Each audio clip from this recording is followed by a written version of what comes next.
She walked into the bridal suite wearing mourning black the morning of my wedding, pearls tight at her throat like a noose, and told the makeup artist, "Some occasions call for honesty, not pretense." I was standing in front of the mirror in the dress I'd saved 2 years to buy, simple lace, nothing flashy, because that's who Anthony and I were. My hands were shaking so hard Maya had to button me up. When Eleanor Harrington, my future mother-in-law, stepped through the door without knocking, the room went still. I thought she was there to object to the color of the bridesmaid's shoes. She'd already sent 3 emails about that. I never thought she was there to bury me on the happiest day of my life. My name is Jasmine Elise Carter, soon to be Harrington, 35 years old, labor and delivery nurse, mama to Maya, 10 going on 30, and the woman who believed love could heal anything.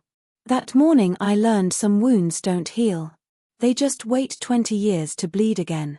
Eleanor closed the door soft, the way people do when they're about to ruin you polite. She looked me up and down like she was pricing cattle. "Jasmine," she said, voice smooth as poisoned honey, "there's something you need to know before you walk down that aisle." My bridesmaids froze. My mama, sitting in the corner with her oxygen tank because cops don't care about weddings, went pale under her Sunday powder.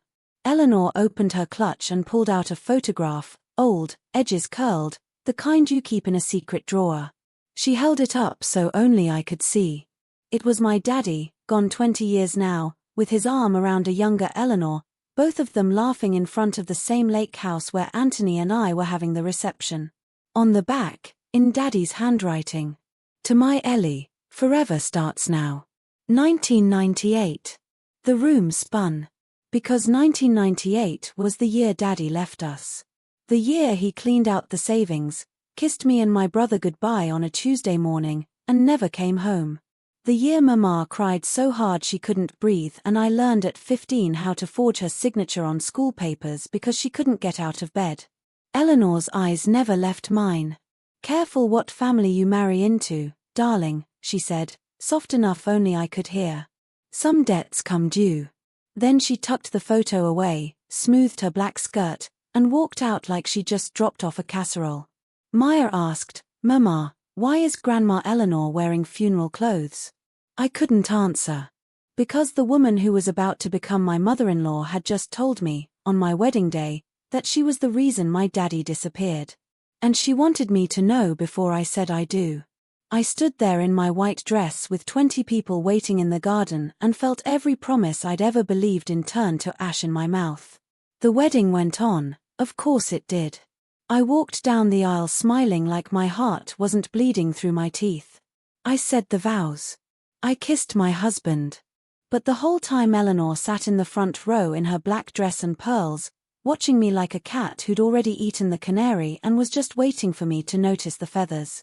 That night at the reception, while the band played our first dance song and Anthony spun me under the fairy lights, I made a promise to the 15-year-old girl who used to wait on the porch for a daddy who never came back. I'm going to find out everything. And when I do, the truth is going to wear white for once. Because some women don't start fires. They just stop putting them out. Before Eleanor Harrington walked into my bridal suite wearing the color of funerals, life had a rhythm that felt like safety.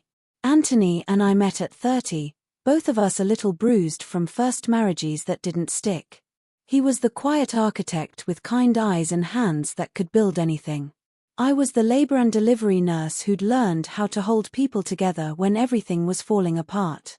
We married simple at the courthouse, just Maya, my daughter from my first marriage, as flower girl and his mama Eleanor as witness. Eleanor was particular from the start. She wore pearls to the courthouse and told the judge, "Make sure it's legal, dear. Second marriages can be tricky." She rearranged my kitchen cabinets the first time she visited for efficiency. She corrected Maya's table manners and told Anthony, in front of me, she'll need guidance if she's going to fit in our family. I laughed it off. Anthony said, "That's just Mom. She means well." I wanted to believe him. Our life settled into something steady. Mornings, Anthony kissed me goodbye with coffee breath and sawdust on his shirt, heading to the firm he'd built from nothing.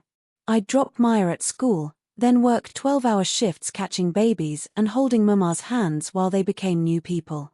Evenings, Anthony grilled chicken on the little patio while Maya did homework at the table and I chopped vegetables, humming old Aretha. We'd eat outside when weather allowed, fireflies blinking like they were happy for us.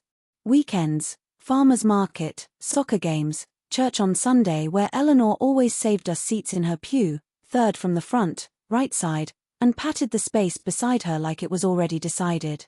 She never missed a chance to remind me where I came from. You know, Jasmine, the Harrington women have a certain standard, she'd say while inspecting my grocery cart for off-brand items. Or, Anthony's first wife understood presentation. Image matters. I'd smile tight and change the subject. Because Anthony loved me. Because Maya called him daddy without hesitation. Because when he held me at night and whispered "You're my home," I believed him. Eleanor lived 20 minutes away in the big house Anthony grew up in, white columns, manicured lawn, the kind of place that made you feel you should wipe your feet twice. She'd call every morning at 8:15 sharp just to check in. She planned our holidays down to the China pattern. When we talked about buying land for a bigger house, she'd say, "Why rush? My house will be Anthony's one day. Plenty of room." I thought she was just a controlling southern mama who loved her only son too much. I never thought she'd been loving somebody else's husband first. The wedding planning was when the control tightened. Anthony proposed on the river walk at sunset, Maya helped pick the ring, a simple solitaire that fit my hand like it was born there. We wanted small, 50 people, backyard, barbecue. Eleanor insisted on the country club, 400 guests, string quartet.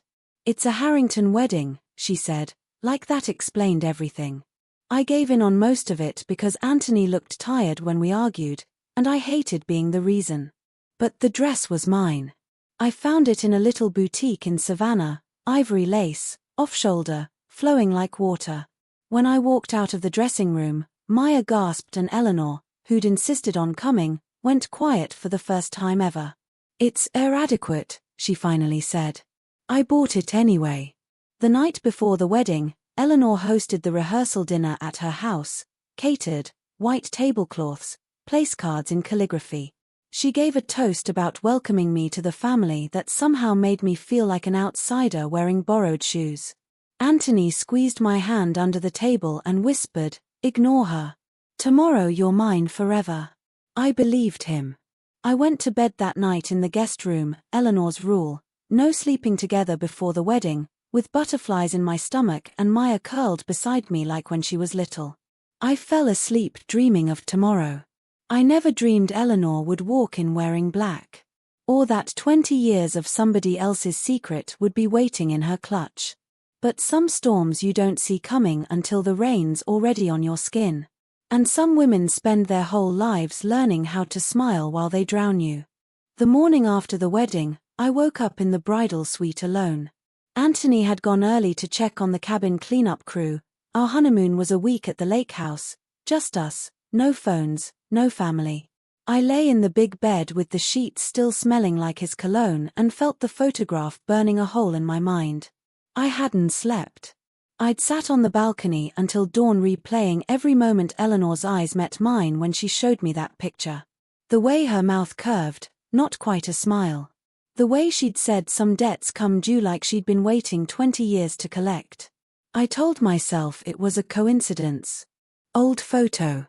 Old flame. Nothing more. But my hands knew better. They shook when I poured coffee I didn't drink. Anthony came back at 10 with donuts and that easy grin that used to make everything right. "Morning, Mrs. Harrington," he said, kissing my neck. "Ready for our honeymoon?" I smiled. Practiced. Perfect. Almost. Just need to run by Mama's and grab my good sunscreen. He didn't argue. He never did when I mentioned Mama. Mama lived in the same little brick house in West End where I grew up. She opened the door in her housecoat, took one look at my face, and pulled me inside without a word. I hadn't planned to tell her. But the second she closed the door the words fell out like teeth.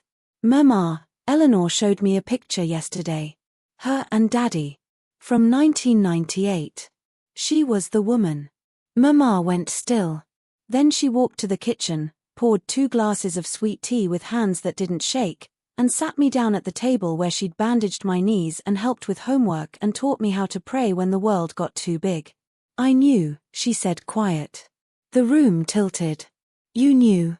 Mama looked at me with eyes that had carried this weight for 20 years. Not her name. But I knew there was somebody. Your daddy didn't leave because he stopped loving us, Jasmine. He left because he was drowning in 2 lives and couldn't swim in either. She told me slow, like pulling stitches. How the calls stopped first. How he started working late, coming home with perfume on his collar he swore was from hugging clients. How one night he sat her down and said he was in love with someone else, that he was leaving, that he'd send money every month but he couldn't stay. I asked if she was pregnant, Mama said. He wouldn't answer. Just cried like a baby and begged me not to hate him. She'd let him go because hate would've killed her faster than loneliness. I figured she was younger, prettier, richer. Didn't know she was fixing to be your mother-in-law one day. I laughed then, one sharp, broken sound. Mama reached across and covered my hand with hers. You don't owe that woman nothing, baby. Not your marriage. Not your peace. I drove home with the windows down and the radio off, letting the wind slap me awake. Anthony was loading the car for the lake, humming, happy. I watched him for a long minute, the man I'd loved for 5 years, the man who'd held me when I cried about never knowing why Daddy left, and felt something inside me harden into a shape I didn't recognize. He looked up, smiled. Ready, Mrs. Harrington? I smiled back. Almost, I said. Just need to grab one more thing. I went inside, opened the safe in our closet, the one where we kept passports and the good jewelry, and took out the little cedar box Mama had given me the year I turned 18. Inside, every letter Daddy ever sent after he left, postmarked from different cities, always with money and always with "Tell Jasmine her daddy loves her." I'd never read them all the way through. Couldn't bear it. Until now. I sat on the bed and opened the one dated March 1999, 8 months after he left. I'm sorry, Ruth. Tell the kids I love them. E says this is the only way. I wish I was a better man. E. I read every letter twice. Every E. Every she says. Every this is the only way. By the time Anthony called up the stairs that we needed to beat traffic, I had 20 years of proof in my lap and a fire in my chest that felt a lot like clarity. I slipped the letters into my honeymoon bag, right between the new lingerie and the sunscreen, and walked downstairs smiling. Let's go, Mr. Harrington, I said. Wouldn't want to keep the lake waiting. He kissed me like nothing was wrong. I kissed him back like everything was. Because the reunion wasn't the only thing waiting at the lake house. The truth was too. And it had been patient long enough. The honeymoon week at the lake house was supposed to be 7 days of nothing but us. No work. No cell service. Just the water, the porch swing, and the new rings on our fingers catching the sun. Instead it became 7 days of me watching Anthony sleep and wondering how many nights he'd spent in this very bed with someone else. He tried. Lord, he tried. Mornings he'd make coffee and bring it to me on the dock, kissing my shoulder like nothing was wrong. Afternoons he'd pull me into the water, laughing when I splashed him, holding me close like he could wash the questions away with lake water. Nights he reached for me with the same hands that had touched her, and I let him because I needed to know if love could still feel real when trust was gone. It couldn't. On the 4th night I waited until he was asleep, then slipped out to the porch with the cedar box from Mema and the letters from Daddy's old safe, the ones I'd brought for sentimental reasons. I sat under the string lights we'd hung for the wedding and read them by flashlight like contraband. Every E was Eleanor. Every she understands was her excusing him. Every I'll leave when the time is right was a promise he never kept. There was one letter dated a month after he left us, postmarked from the same town where Eleanor lived even then. Eleanor is pregnant. I can't leave her now. Tell the kids Daddy loves them. I'll make this right someday. I read it 3 times before the pieces clicked. Eleanor wasn't just the mistress. She was the reason he never came back. And Anthony, sweet, quiet Anthony, was the son Daddy never got to raise. I sat there until the moon moved across the water and the truth settled in my bones like winter. My husband was the living proof of my father's betrayal. And his mother had worn black to my wedding to remind me who really won 20 years ago. I didn't cry. I'd done enough of that. I just closed the box, went inside, and started planning the reception that wasn't over yet. Because the family reunion was in 6 weeks. And Eleanor had already sent out invitations with her name at the top like she was the queen of something that used to be mine. I smiled in the dark. Let her plan. I had receipts older than my marriage. And truth doesn't need a white dress to make an entrance. I came home from the honeymoon quieter than I left. Anthony thought it was wedding exhaustion. I let him think it. I went back to work, delivered babies, held Mama's hands, came home and cooked supper like any other week. But inside I was building something, piece by careful piece. First came the evidence. I started with Daddy's old lockbox, the one Mama gave me after he left, said for when you're grown. I'd never opened it. Couldn't bear to. Now I took it to the kitchen table at 2 a.m. while Anthony slept and picked the little padlock with a bobby pin like Rosa taught me when we locked ourselves out of the house laughing one summer. Inside. A second marriage certificate, James Leonard Carter and Eleanor Marie Beaumont, 1999, small chapel in Gatlinburg. A deed to a condo in Anthony's name, paid off in 2018, titled only to him. And a stack of love letters tied with the same black ribbon Eleanor had worn in her hair the day she showed me that photo. I read them with the kitchen light low and my heart loud. Every my darling Ellie. Every our boy is growing so fast. Every I'll leave her when the time is right that never came. I photographed everything with my phone, dates, signatures, postmarks. Then I put it all back exactly as I found it and locked the box again. Next came the money trail. Anthony kept a second set of bank logs in his office for business expenses. I waited until he was at a job site, then went through every statement. Monthly transfers to an account labeled EMH Trust, same amount for 20 years. A life insurance policy naming Eleanor primary beneficiary, changed the year we got engaged. College funds for minor dependents I'd never met. I printed it all. Made copies. Hid them in a folder at work labeled staff meeting notes. Then I started listening. To the way Eleanor's voice softened when she talked about my boys. To the way Anthony flinched when old country songs about cheating came on the radio. To the silences that grew between us like weeds. I didn't confront. I collected. Old neighbors who remembered that fancy woman Daddy used to pick up from the beauty shop. A cousin who'd seen them at the county fair the year I thought Daddy was on a business trip. Even Uncle Nate, Mama's brother, who finally admitted he'd driven Daddy to the bus station the night he left and knew exactly where he was going.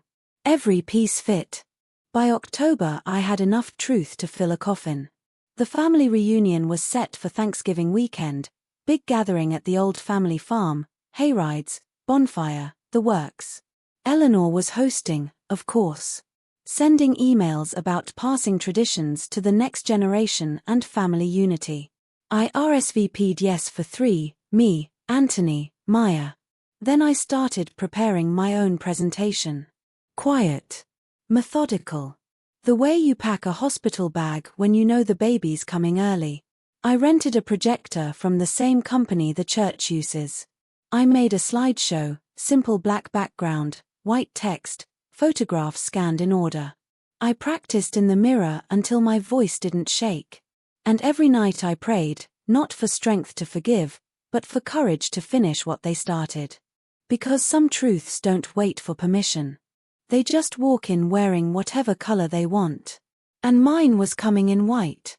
Thanksgiving weekend arrived cold and clear, the kind of Georgia sky that makes you believe in fresh starts until the past shows up wearing pearls. The old family farm looked like a magazine, white tents, hay bale seating, string lights twinkling even in daylight because Eleanor had insisted on ambience. Tables groaned under turkey and dressing, collards, 7 kinds of pie. Kids ran wild chasing chickens while the men argued over the Falcons game on somebody's phone. I wore the burgundy dress I'd bought for Maya's school concert, elegant but not showy, and the pearl earrings Anthony gave me the Christmas Maya was born. I'd kept because they were from before everything went wrong. I smiled. I passed deviled eggs. I let Eleanor hug me too tight and whisper, "Welcome to the family, darling," like she hadn't already poisoned the well. The program started at 4, toasts, prayers, the passing of Grandma's Bible to the next generation. Eleanor stood at the head table in cream cashmere, hair perfect, voice honeyed, talking about continuity and legacy and the joining of 2 great families. Anthony squeezed my knee under the table, proud. I squeezed back. When she finished and everyone clapped polite, I stood up slow. "Before we cut the cake," I said, voice steady as Sunday preaching, "I have a little something to share about legacy." I nodded to Maya, who'd been my secret helper all week. She hit play on the laptop connected to the rented projector. The screen lit up behind Eleanor like Judgment Day. First slide, the photograph she'd shown me in the bridal suite, Daddy's arm around young Eleanor, 1998. Gasps rippled. Second slide, the marriage certificate, James Leonard Carter and Eleanor Marie Beaumont, 1999. More gasps. A fork clattered. Third, Anthony's birth certificate, father, James Leonard Carter. The yard went dead silent. I didn't raise my voice. I didn't need to. Slide after slide, letters, transfers, the condo deed, the insurance change, the text from the burner phone I'd finally cracked the night before Thanksgiving. Every "my darling Ellie." Every "tell Jasmine her daddy loves her while he built a second life." Every dollar that should have paid for my braces going to private school tuition instead. When the last slide faded, a simple quote from Grandma's Bible, "The truth will set you free, but first it will make you miserable," I turned off the projector and faced the crowd. For 20 years I thought my daddy left because he stopped loving us. Turns out he never left. He just moved 2 towns over and started over with the woman who's been smiling in my face since the day Anthony brought me home. I looked at Eleanor. She was white as the tablecloths, pearls clutched like a lifeline. "You wore black to my wedding to remind me who won. Today I'm wearing burgundy to remind you who's still standing." Then I looked at Anthony, my husband, the boy who never knew his daddy was the same man who broke mine. "I loved you with everything I had. But I won't raise my daughter in a house built on the same lie that destroyed mine." I picked up my purse, took Maya's hand, and walked through the parting crowd like Moses at the Red Sea. Nobody stopped me. Behind me I heard Eleanor's voice crack, one desperate Jasmine, "Wait," and then Uncle Nate's low rumble, "Let her go, Ellie. You've taken enough." I didn't look back. I drove home with the windows down and the radio off, Maya quiet in the passenger seat holding my hand like she was 6 instead of 16. When we pulled into our driveway, the porch light was on, timer, not Anthony. I sat there a minute looking at the house we'd painted together, the swing where we'd planned our future. Maya asked soft, "Are we getting divorced?" I turned to her and told the truth for the first time in months. "I don't know yet, baby. But I know we're getting free." The consequence rolled out like thunder after lightning. By Monday the family group chat was on fire, people choosing sides, some defending Eleanor because marriage is complicated, most saying blood don't excuse breaking it twice. Anthony moved out that week, took a duffel and his drafting table, left everything else. He begged. He cried. He promised therapy, answers, anything. I told him answers would have been nice 20 years ago when his mama was stealing my daddy. The divorce was quiet, no fault, clean split, house and kids to me. He signed without a fight. Eleanor's social circle shrank like wool in hot water. The country club asked her to step down from the charity board to avoid discomfort. Old friends suddenly had scheduling conflicts. She aged 10 years in 6 months. One Sunday she showed up at our church, first time in 20 years. Sat in the back row in a simple grey dress, no pearls. When the service ended she waited until everyone left, then walked up to me slow. "I lost everything," she said, voice paper thin. "You lost what you stole," I answered. There was no venom. Just fact. She nodded once, eyes wet. "I loved him," she whispered. "I know," I said. "So did I." She left after that. Moved to Florida to be near a sister nobody talked to anymore. The farm got sold, too many memories, nobody wanted the upkeep. The money split clean between the real heirs, me and my half-siblings I'd never claim. I kept the lake house in the divorce. Repainted it soft blue. Hung new curtains. Let the kids invite friends without asking permission. And every Thanksgiving now, we gather there, my side of the family, Marcus and Denise sometimes, Uncle Calvin telling stories that don't hurt anymore. We eat on the porch even when it's cold, wrapped in blankets, passing cornbread and truth in equal measure. Some wounds don't vanish. They just turn into stories you can tell without bleeding. The divorce was final on a Tuesday in March. I signed the papers in the same burgundy dress I'd worn to the reunion, because some clothes remember what you need them to. Anthony signed without a fight. We split everything clean. He kept his business, I kept the house and the lake cabin. We traded weeks with Maya like a calendar we'd never wanted. He hugged me in the courthouse hallway, awkward, quick, and whispered, "I'm sorry, Jas." I believed him. I just didn't need him anymore. That night I drove to the lake house alone. I hadn't been back since the reunion. The porch still had faint stains from spilled sweet tea the day everything exploded. I scrubbed them with a brush and bleach until my knuckles were raw, then sat on the steps and watched the sun go down over the water that had seen every version of me. I cried then, not for the marriage, not even for Daddy. I cried for the girl who used to wait on this dock for a man who was never coming home. When the tears stopped, I felt lighter than I had in years. I started small changes. Painted the bedroom a soft sage, no more beige walls holding memories I didn't want. Replaced the king bed with a queen, new mattress, firm, mine. Hung wind chimes on the porch that played a different song when the breeze moved through. Maya helped me pick new curtains, bright coral, because happy color, mama. We turned Derek's old study into a craft room for her and a reading nook for me. Marcus, my architect friend from church who'd been waiting patient, started coming over on Sundays. He'd bring donuts and fix whatever was loose, the porch step, the leaky faucet, my heart a little at a time. He never stayed the night when Maya was home. We took the slow road, the one with respect and laughter and no secrets. By summer we were official, holding hands at the farmer's market, dancing in the kitchen to Old Al Green, planning weekends at the lake with the kids calling him Mr. Marcus and meaning it. The first time he kissed me on the dock at sunset, I didn't think about Anthony or Eleanor or Daddy. I just thought, this is what peace tastes like. I started traditions of my own. Every August we have Carter Women Weekend, me, Maya, Denise, sometimes Marcus's mama who lost her own husband young. We cook, swim, tell stories, and burn one thing in the fire pit that doesn't serve us anymore, old love letters, bad memories, the last of the hurt. One year I burned the black ribbon from Eleanor's letters. The flames took it quick. Maya asked what it was. I told her, the last piece of somebody else's lie. She nodded like she understood, then threw in a stick figure drawing of a sad face and said, "Bye-bye, bad feelings." We laughed until our sides hurt.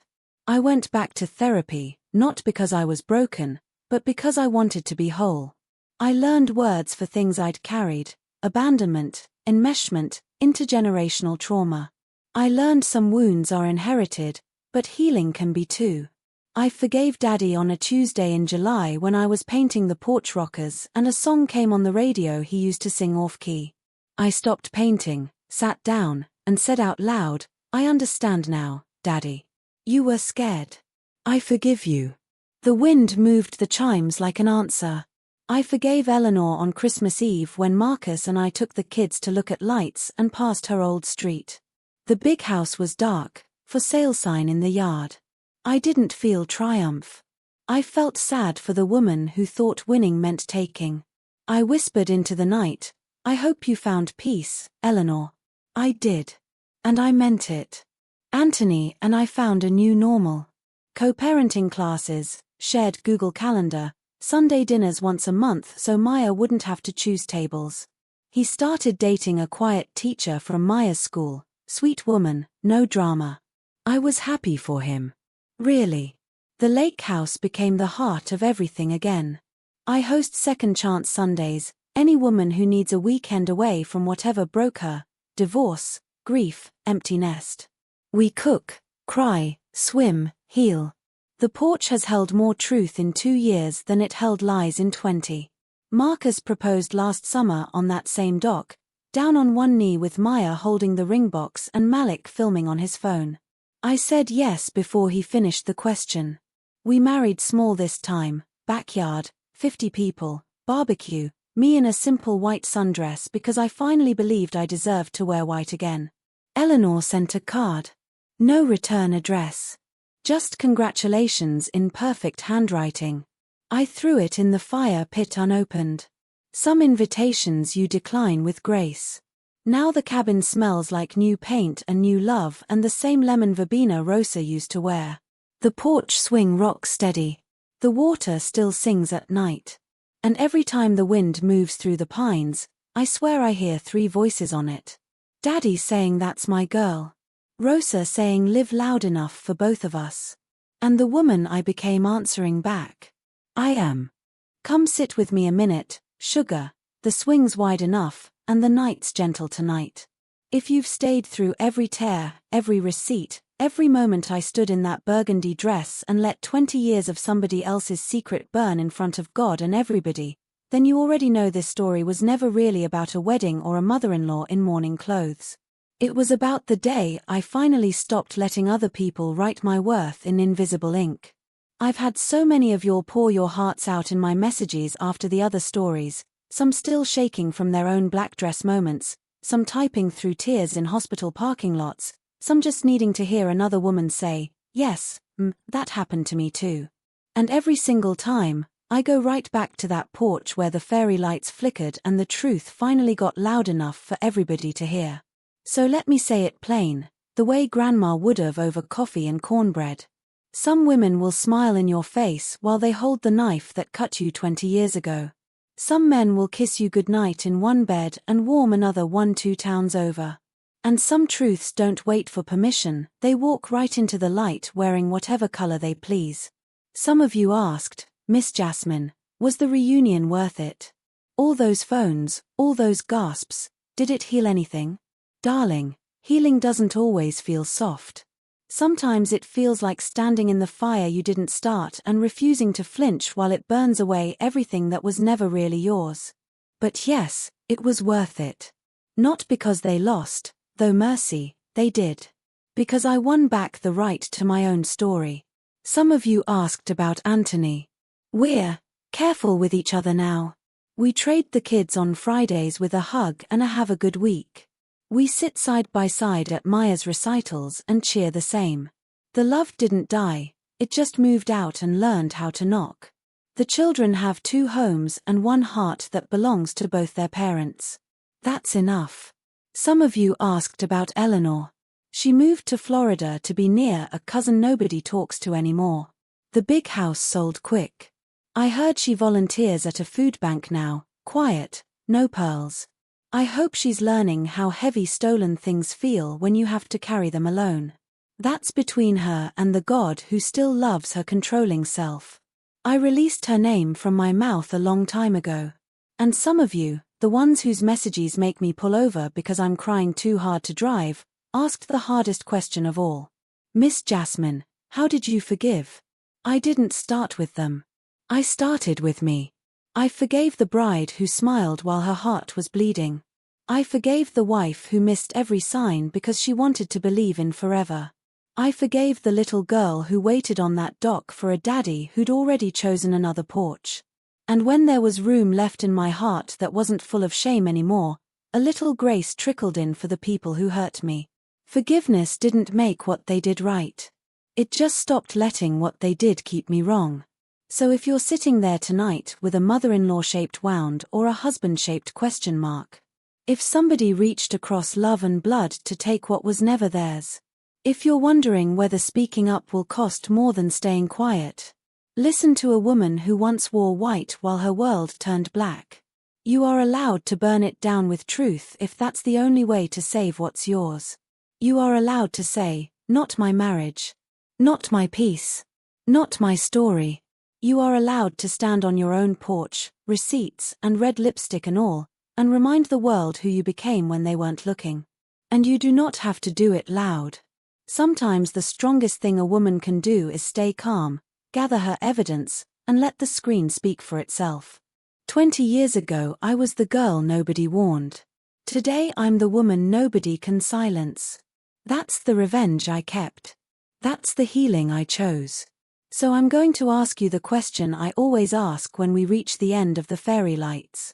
If this had been your wedding, if this had been your daddy's secret walking down the aisle in black, if this had been your story, would you have done what I did? Would you have stayed quiet to keep the family pretty? Or would you have chosen truth, even when it scorched the earth? There's no wrong answer, sweet pea.